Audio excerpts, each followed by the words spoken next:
बच्चों, यह वीडियो कक्षा 4 के लिए है। संस्कृत माधुरी प्रवेशिका इस पाठ्य पुस्तक के सभी पाठों का पाठ वर्णन मैंने YouTube में डाला हुआ है। इस पुस्तक के शब्दकोश भाग और प्रश्नोत्तर के भागों को भी मैंने YouTube में डाल दिया है, जिसे आप अपने पाठ तथा शीर्षक के अनुसार से आप देख सकते हैं। इसके लिए आप मेरे चैनल को सब्सक्राइब करें और अपने पाठों को विस्तृत रूप से देखें। आज के इस वीडियो में मैं इस पुस्तक के प्रथम पाठ से लेकर चतुर्थ पाठ तथा पंचम पाठ तक के प्रश्नोत्तर को डालने जा रहा हूँ। शुरुआत प्रथम पाठ से करेंगे। संस्कृत वर्णमाला। हिंदी वर्णमाला में और संस्कृत वर्णमाला में थोड़ा अंतर होता है। हिंदी वर्णमाला में स्वरों की संख्या 11 होती है। संस्कृत वर्णमाला में स्वरों की संख्या 13 होती है और व्यंजनों की संख्या 33। इस प्रकार से कुल वर्ण 46 होते हैं। इसमें हिंदी से अलग 2 वर्ण ज़्यादा होते हैं। री के बाद इसमें ऋ आता है। री के नीचे री की मात्रा लगती है तो वह ऋ कहलाता है और उसके अलावे ली की मात्रा लगती है। बाकी जो भी व्यंजन हैं वह सभी समान हैं। इसमें ज़्यादातर गलतियां हम लोग जो करते हैं वह संयुक्त व्यंजनों को जोड़ने में करते हैं। ध्यान दें, अक्ष जो है वह अक्ष में क और श के मिलने से बनता है, जिसमें क अधूरा होता है और स पूरा होता है। त्र में त और र के मिलने से त्र बनता है, जिसमें त अधूरा होता है और र पूरा होता है। ज्यों में ज और यों के मिलने से ज्यों बनता है। ध दध से द और ध के मिलने से दध बनता है। द्व द और व के मिलने से द्व बनता है और श्र तालव्य श और र के मिलने से श्र बनता है। इस प्रकार से प और र के मिलने से प्र बनता है और घ और र के मिलने से घ्र बनता है और द और य के मिलने से द्य बनता है। अब आइए प्रश्नोत्तर में जानें। जो स्वर हैं वह इस प्रकार से हैं: अ, आ, ई, उ, री, ऋ, लृ, ए, ऐ, ओ, औ। इस प्रकार से यह 13 स्वर हैं। इसके बाद व्यंजन हैं। क वर्ग में क से अंग तक, क, ख, ग, घ, अंग। च वर्ग में च, छ, ज, झ, यं। ट वर्ग में ट, ठ, ड, ढ, न। त वर्ग में त, थ, द, ध, न। प वर्ग में प, फ, ब, भ, म। अंतस्था में य, र, ल, व और उष्माण में श, श, स और ह। तो ये सभी स्वर और व्यंजन हैं। वर्ण विच्छेद में हम लोग वर्णों को तोड़ते हैं उच्चारण के अनुसार से। जैसे उच्चारण किया जाता है उसी अनुसार से उसे तोड़ा जाता है। उस तोड़ने की प्रक्रिया को वर्ण विन्यास भी कहते हैं और यह वर्ण विच्छेद भी कहलाता है। जैसे विद्या, विद्या में व ई के मिलने से वी बनता है तो व ई द य आ विद्या हो जाता है। इसके बाद है मित्रम, म ई त र अ म मित्रम। ज्ञानम, ज य आ न अ म इसके मिलने से ज्ञानम होता है। कक्षः, क अ क श अह तो कक्षः। इस प्रकार से यह वर्ण विन्यास का अभ्यास करेंगे और इसे अपने पुस्तक में भरकर और अपनी गृह कार्योत्तर पुस्तिका में लिखेंगे।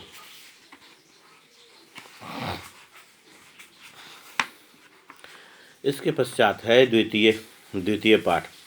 परीक्षाओं में लिंग से संबंधित प्रश्न भी रहते हैं, तो इसमें पाठ के आधार पर आप लोग जो है लिंग की परिभाषा, पुल्लिंग, स्त्रीलिंग, नपुंसक लिंग की परिभाषा को अच्छी तरह से याद करेंगे। इसके पश्चात जो है इसमें वचन की परिभाषा, एक वचन, द्विवचन और बहुवचन की परिभाषाओं को भी याद करेंगे, क्योंकि यह भी परीक्षाओं में आता है, इसलिए निश्चित रूप से इसे याद करें।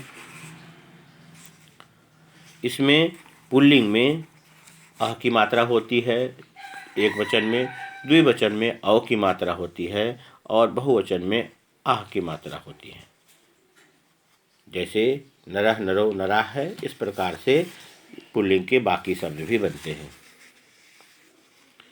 द्वितीय पाठ के प्रश्न उत्तर में आए, इसमें चित्र के अनुसार से लिखना है। तो चित्र में जैसा कि दिया हुआ है तो उस अनुसार से लिखेंगे। जैसे पत्रम है, प त्र म, पत्रम 3 अक्षरों के मिलने से बना है। बालक में भी बालकः, बालकः, उसके सामने में क विसर्ग लग जाएगा। पुस्तक होता है तो इस जगह पे पुस्तक, इस प्रकार से हम लोग इसे लिखेंगे।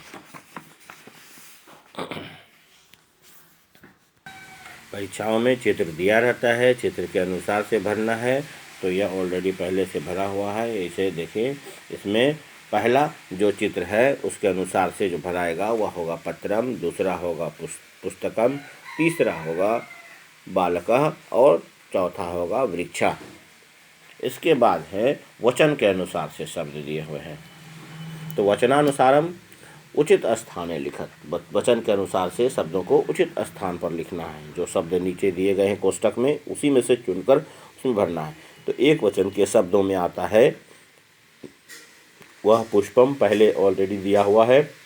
उसके पश्चात जो शब्द है वानरव, वह द्विवचन में आएगा। इसके बाद वृक्षा, वह बहुवचन में आता है। माला, वह एक वचन में आएगा। सैनिका बहुवचन में होगा। गजव द्विवचन में होगा। पत्राणी बहुवचन में होगा। महिला बहुवचन में। सिंह एक वचन में। जलम एक वचन में। कन्ये एक वचन में। और फले, यह भी कन्ये द्विवचन में और फले भी द्विवचन में। तो इस प्रकार से एक वचन में जो शब्द हुए वह आएंगे पुष्पम, माला, सिंह, जलम। द्विवचन में जो शब्द आएंगे वह होंगे वानरव, गजव, कन्ये, फले। और बहुवचन में जो शब्द आएंगे वह होंगे वृक्षा, सैनिका, पत्राणी, महिला। तो इसमें जो मूल रूप से शब्द होते हैं वह होते हैं, इसमें आ की मात्रा होती है स्त्रीलिंग के शब्दों में, और नपुंसक लिंग में अम की मात्रा से शब्द बनते हैं। तो इस प्रकार से उन शब्दों को चुन करके लिखना है। इसके पश्चात है समुचित मेल मिलाने का। दो तोते का चित्र दिया हुआ है, उसे मिलाएंगे सुकौ से। उसके पश्चात है जो 3 पत्ते हैं उसे पत्रानी से मिलाना है। चटके, दो चिड़िया है उसे चटके से मिलाएंगे।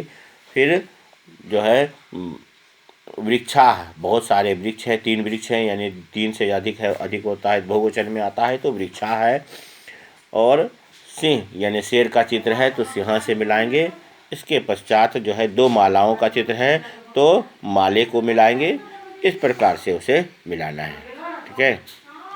तो इस प्रकार से चित्रों से मिलाना है। चित्रों के स्थान पर नाम भी रहते हैं, तो नामों के आधार पर भी हम लोग जो है उसे उचित संस्कृत नाम से उन हिंदी अर्थों को मिलाएंगे।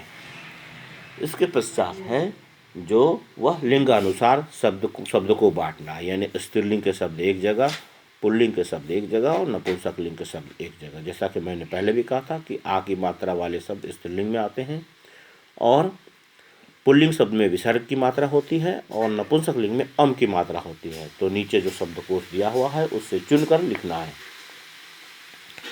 तो इस प्रकार के जितने भी जगह पुस्तक में दिए गए हैं वह उन उन सभी का अभ्यास करेंगे स्त्रीलिंग, पुल्लिंग और नपुंसकलिंग के आधार पर।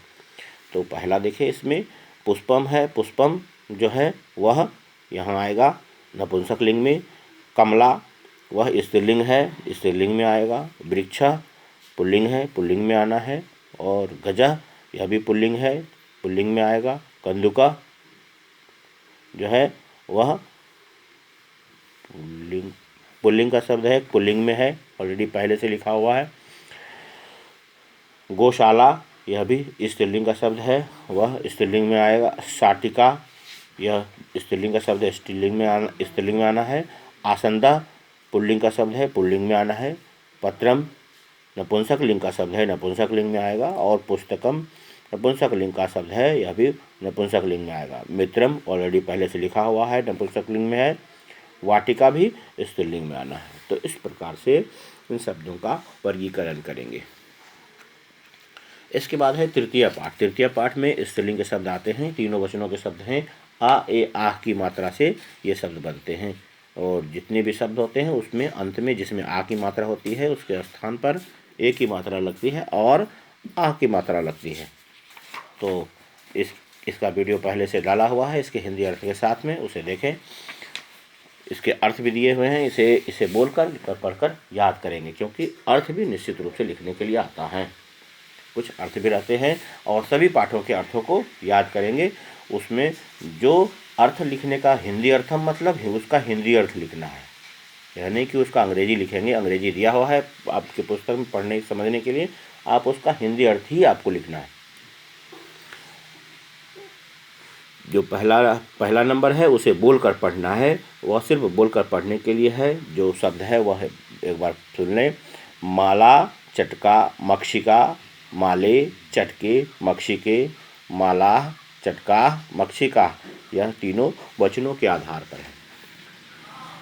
अब जो है प्रश्न नंबर 2 में जो है वह शब्दों को मिलाना है। तो वह स्त्रीलिंग और पुल्लिंग के शब्दों को मिलाना है। छात्र दिया हुआ है, उसका उचित उत्तर दूसरा नंबर होगा, वह छात्रा।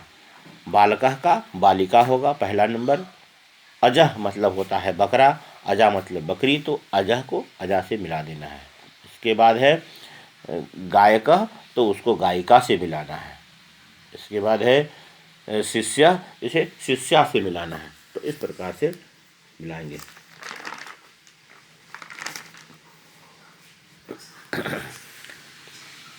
नीचे उसी प्रकार से दिया हुआ है जो स्त्रीलिंग और पुल्लिंग। शाटिका है, यह स्त्रीलिंग में आता है, यहाँ से ढूंढकर इसमें लिख देना है। अश्व है, वह इसमें आएगा।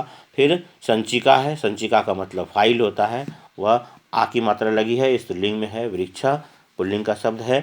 फिर महिला स्त्रीलिंग का शब्द है। और कपोतः पुल्लिंग का शब्द है। सरिता स्त्रीलिंग का शब्द है, स्त्रीलिंग में। और आसंदः मतलब कुर्सी होता है, तो वह पुल्लिंग का शब्द है, यहाँ पर आएगा। इसके पश्चात है चतुर्थ पाठ में नपुंसकलिंग के शब्द हैं, जिसमें अम की मात्रा वाले शब्द के तीनों वचनों के शब्द दिए गए हैं। तो अम ए आनी इसमें लगता है। इसमें ध्यान देने योग्य बातें हैं इसमें, जो कि वह मूल रूप से है, जैसा कि आप लोग यहाँ पर भी देख रहे हैं कि फलानी और पत्राणी दोनों में न का अंतर है। तो इसमें यह न का अंतर क्यों होता यह है, तो यहाँ पर आपके पुस्तक में ही लिखा हुआ है, इसे पढ़ें। जैसे कि जिसमें री अर्थात री मात्रा के रूप में हो, या र किसी न किसी रूप में मात्रा में हो, वह रेफ के रूप में होता है, पदेन के रूप में होता है, हाँ। और तो र किसी भी रूप में हो या मूर्धन्य स हो, तो इन तीनों के होने पर जो नी होता है वह न के स्थान पर ण लिखा जाता है। इस प्रकार से वह शब्द बनता है, जैसे मित्राणी, गृहाणी, पुष्पाणी, यह सब में ण लगता है, क्योंकि इसमें र लगा हुआ है, इसमें री है और इसमें यह स है। इस पाठ का प्रश्नोत्तर जो है वह इसके पहले शब्दार्थ है, शब्दार्थ को पढ़कर याद करें, इसमें से भी शब्द रहते हैं।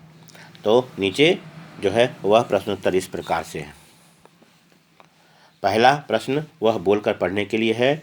गृहम एक वचन का शब्द है, पुस्तकम एक वचन का शब्द है, उद्यानम गृहे पुस्तके उद्याने, गृहानि पुस्तकानि उद्यानानि, इस प्रकार से। अब एक वचन के शब्द को बहुवचन में परिवर्तित करना है। तो जनः का बहुवचन जनाः होगा, माला का बहुवचन मालाः होगा, अग्निपेटिका का बहुवचन अग्निपेटिका होगा, विसर्ग लग जाएगा, स्यूतः का बहुवचन स्यूता होगा। इस प्रकार से इसके बहुवचन होंगे। इसके बाद है कमल का कमलानी, गृहम गृहाणि, नगरम नगराणि, रूप्यकम रूप्यकाणि, मोदकम मोदकानि और साकम साकानि।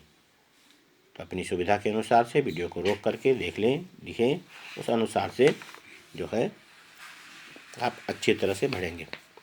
इसके पश्चात है समुचितम मिलनम। इसमें चित्र के स्थान पर नाम भी रहता है, चित्र से मिलाना है। इसमें फूल है, पुष्प से मिलाएंगे, घर है, गृहम से मिला देना है, महिला से मिलाना है, पात्रम इस पात्र से मिलाना है, आसंदा मतलब होता है वह जो बैठने का आसन होता है वह आसन, तो इस आसन से मिला देना है। पेटिका का मतलब अग्निपेटिका मतलब वह माचिस की डिबिया, तो उसे मिलाना है।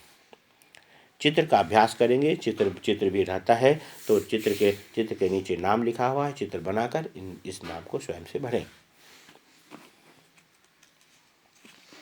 इसके पश्चात है सर्वनाम शब्द। सर्वनाम शब्द जो है वह संज्ञा शब्द के साथ में अभ्यास के लिए यहाँ पर दिया हुआ है। तो जिस प्रकार का संज्ञा शब्द होता है उसी प्रकार का सर्वनाम शब्द भी होता है। तो यहाँ नपुंसक लिंग के शब्द का प्रयोग किया गया है। गृहम के साथ में एतत् लगाया गया है, तो एतत् गृहम, तत्कार्यानम, एषः देवालय, सह वृक्षा, ऐसा उत्पीठिका, सा पत्रिका, इस प्रकार से शब्दों का अभ्यास है। तो यह ऑलरेडी पहले से वीडियो में डाला हुआ है, इसका वर्णन उसमें देखें, शब्दार्थ को याद करें। इसके पश्चात जो है इन रूपों को निश्चित रूप से बोलकर पढ़ें। सर्वनाम की तालिका अलग अलग बनी हुई है। पुल्लिंग के शब्द में है सह तौ ते, एषः एतौ एते, कह कौ के। कह कौ के का प्रयोग प्रश्न निर्माण में किया जाता है। सा ते ता, ऐसा एते एता, का के का। इसके बाद है नपुंसक लिंग में तत् ते तानि, एतत् एते एतानि, किम के कानि। तो इस प्रकार से इसे बोल करके पढ़ेंगे। इसके पश्चात जो पाठ में है, चित्र को देखकर तत् शब्द का प्रयोग करना है, यानी कि तत् के तीनों रूप सह, सा और तत्, ते, यह सब, यानी सह तौ ते, सा ते ता और तत् ते तानि का प्रयोग करके इन कोष्टकों को भरना है। तो पहला पुस्तक है, नपुंसक लिंग का शब्द है तो उसमें तत् लगेगा, और बालक पुल्लिंग का शब्द है तो उसमें सह लगेगा, माला स्त्रीलिंग का शब्द है उसमें सा लगेगा, फलम नपुंसक लिंग का शब्द है तत् लगेगा, और बालका बहुवचन है पुल्लिंग का तो उसमें ते लगेगा, अग्नि पेटिके स्त्रीलिंग का शब्द है तो उसमें और द्विवचन का शब्द है तो उसमें द्विवचन का ते लगेगा। इस प्रकार से इसे भरना है। समुचितम मेलनम में इसमें चित्र के स्थान पर नाम भी रहता है, चित्र भी रहता है, तो चित्र से मिलाना है। दो फूल है तो एते कमले। इसके बाद है पत्रम, तो पत्रम यहाँ एक पत्ता है, पत्ते से मिलाना है। कुंचिका मतलब चाबी होता है तो जहाँ चाबी से मिला देंगे। स्यूतः मतलब बैग होता है तो स्कूल बैग से मिलाना है। इसके बाद चमसा मतलब चम्मच होता है तो इन 3 चम्मचों से मिला देना है।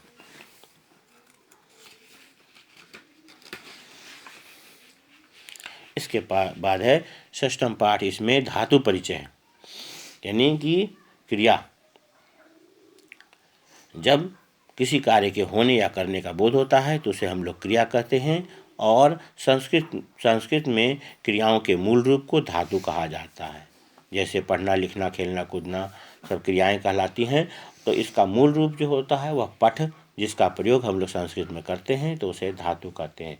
धातु के नाम से हम लोग जानते हैं। इस पाठ का वर्णन भी यूट्यूब में डाला हुआ है। तो जैसे शब्द है गम का गच्छ रूप लगता है लट्लकार वर्तमान काल में जो समय अभी चल रहा है उसके अनुसार से तो वह वर्तमान काल होता है। तो गच्छति मतलब जाता है, गच्छता मतलब जाते हैं और गच्छन्ति मतलब जाते हैं। यह तीनों वचनों में ती तः अंति का प्रयोग किया जाता है। अस धातु में अस्ति सतह संति का प्रयोग करते हैं। सहायक क्रिया जहाँ पर क्रिया नहीं होती है वहाँ पर सहायक क्रिया का प्रयोग किया जाता है। तो यह तीनों वचनों के शब्दों के साथ में लगता है। लेकिन हाँ, मुख्य बात है इसमें कि स्त्रीलिंग, पुल्लिंग और नपुंसक लिंग में चाहे कुछ भी हो, वह किसी भी लिंग में हो, लेकिन क्रिया उसमें अपना रूप नहीं बदलती है। जैसे कहते हैं बालिका गच्छति तो बालिका गच्छति, कहते हैं बालिका पतति, बालिका पतति, पत्रम पतति। तीनों वचनों में, तीनों लिंगों में जो है वह शब्द समान होते हैं, वचन के अनुसार से होंगे। इसमें तालिका है, तालिका याद करने का है। इसे बोलकर पढ़कर याद करेंगे अर्थों के साथ में। यह भी परीक्षा में आता है, परीक्षा में आएगा निश्चित रूप से। इनमें से कोई भी शब्द हो सकता है। इसके बाद प्रश्नोत्तर का अभ्यास है। इसमें कोष्टक में शब्द दिया हुआ है, उसके अनुसार से शब्द को उसमें लिखना है। तो एक वचन का शब्द है, इसमें ज़्यादातर एक वचन ही है। तो जैसे चक्रम, तो चल से बनाना है तो चलती। फलम पतति, बालकः तो क्रीडति, वानरः कुर्दति, बालिका पीबती, मृगः धावति और छात्रः लिखति, माता पचति। इस प्रकार से इन शब्दों को इसमें भरेंगे। इसके बाद दूसरा नंबर है, वह उसमें जो शब्द दिए गए हैं उसके धातु, मूल धातु रूप को लिखना है। यानी पठति का पठ रूप हो जाएगा, हसति का हस, इसमें हलंत लगाना है क्योंकि वह अति लगता है उसमें मात्रा में। धावति धाव, नृत्यति नृत्य, क्रीडति क्रीड, नमति नम, गच्छति गम का गच्छ रूप लगता है तो इस प्रकार से लिखेंगे। गायति का गय का गाय रूप होता है तो गाय ब्रैकेट कोष्टक में लिखेंगे और गय जो है वह यहाँ पर लिखना है। मूल रूप को भी अवश्य लिखें उसमें। चित्र के अनुसार से क्रिया को भरना है। यहाँ पर देख रहे हैं एक लड़की खा रही है तो नाम है सुनीति। सुनीति खादति, सा गच्छति, सा लिखति, सा नमति। तो चित्र के अनुसार से उसमें जो है सर्वनाम का के लिए उन क्रियाओं का प्रयोग करना है। इसके बाद है एक वचन के क्रियापद का बहुवचन में परिवर्तन। तो कथयति कथयन्ति, हसति हसन्ति, गर्जति गर्जन्ति, पीबति पीबन्ति, लिखति लिखन्ति, धावति धावन्ति, गायति गायन्ति, अस्ति सन्ति। इसके बाद चित्र के अनुसार से उन जो कोष्टक में नीचे 3 शब्द दिए गए हैं, सन्ति, उद्यानम, मधुराणी, इन शब्दों को उसमें भरना है। तो इसमें पहला है यहाँ पर उद्यानम होगा क्योंकि यह उद्यान का दृश्य है। एतत् उद्यानम अस्ति, फलानि मधुराणि सन्ति। इस प्रकार से प्रश्नोत्तर का अभ्यास करें और इसे हल करें। सप्तम पाठ आगे के वीडियो में होगा। सप्तम, अष्टम और नवम पाठ का वीडियो अलग से, जिसमें पाठ वर्णन के साथ में जो प्रश्नोत्तर होंगे। इसमें संक्षेप में जान लें, पुरुष के बारे में भी रहता है तो पुरुष की परिभाषाओं को भी याद करना है। प्रथम पुरुष, मध्यम पुरुष, उत्तम पुरुष। इस अनुसार से उन पुरुषों की परिभाषाओं को याद करें, उसकी तालिकाओं को पढ़ेंगे और इसे अच्छी तरह याद करेंगे। इसमें भी प्रश्नोत्तर हैं शेष बाद में। जो इस वीडियो में मैंने बनाया है इसे अच्छी तरह से सुने और अपने पुस्तक में पढ़कर याद करें। आपकी आगामी परीक्षाओं में यह निश्चित रूप से आएगा। इस वीडियो में पाठ 1 से लेकर पाठ 6 तक के सारे प्रश्नोत्तर हैं। धन्यवाद।